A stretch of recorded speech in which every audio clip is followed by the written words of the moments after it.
ওগো শুনছো, বর্ষাকাল এসেই পড়লো, ঘরে তেমন খাবার দাবার নেই। দুদিন পরে তোমার সন্তান হবে, তারা কি খাবে? তুমি বাহির থেকে খাবার সংগ্রহ করে নিয়ে আসলে খুব ভালো হতো। হ্যাঁ হ্যাঁ, তুমি কোনো চিন্তা করো না, আমি বাইরে থেকে খুব তাড়াতাড়ি খাবার নিয়ে চলে আসবো। ততক্ষণে তুমি তোমার খেয়াল রাখবে, ঠিক আছে? সে আমি আমার খেয়াল রাখবো, তুমি খুব তাড়াতাড়ি চলে এসো, আমি তোমার জন্য অপেক্ষায় থাকলাম। আচ্ছা ঠিক আছে, তাহলে আমি বেরিয়ে পড়ছি। পশ্চিমের পাহাড়ের পিছনে একটা জঙ্গল আছে, ওখান থেকে কিছু ফলমূল আনার চেষ্টা করব। এই সময় টুনিকে রেখে আমার যাইতে একটু ভালো লাগছে না, কি করব, তাড়াতাড়ি যাই, খাবারগুলো তো নিয়ে আসতে হবে। সেই যে মানুষটা বের হলো, আজ 5 দিন তার কোনো খোঁজ নেই, কে জানে কোথাও আটকে পড়েছে নাকি বৃষ্টির কারণে। আমি গিয়ে দেখি আজকে কোথাও খুঁজে পাই নাকি। সব জায়গায় তো খুঁজলাম মানুষটাকে, কোথাও পেলাম না। এই অবস্থায় আমি কি করব, কোথায় যাব? কোথায় গেলে আমাকে এই অসময়ে একা করে দিয়ে আমি একা একা কি করব? খেলতে যাবি? আচ্ছা ঠিক আছে, যা, তাড়াতাড়ি বাড়ি ফিরিস, আর বেশি দূরে যাস না খেলতে। মা, আমাদের বন্ধুর সব্বার বাবা আছে। আমাদের বাবা কোথায় গো?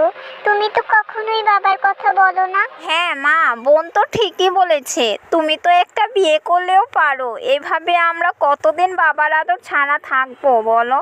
আমাদের কষ্ট দেখে কি তোমার একটুও কষ্ট হয় না? সবার তো বাবা আছে। চুপ কর বাবা, ওই কথা মুখেও আনিস না। একদিন তোদের বাবা তোদের জন্য খাবার আনতে বৃষ্টি মাথায় নিয়ে বেরিয়ে পড়ে, আর সে বাড়ি ফেরেনি।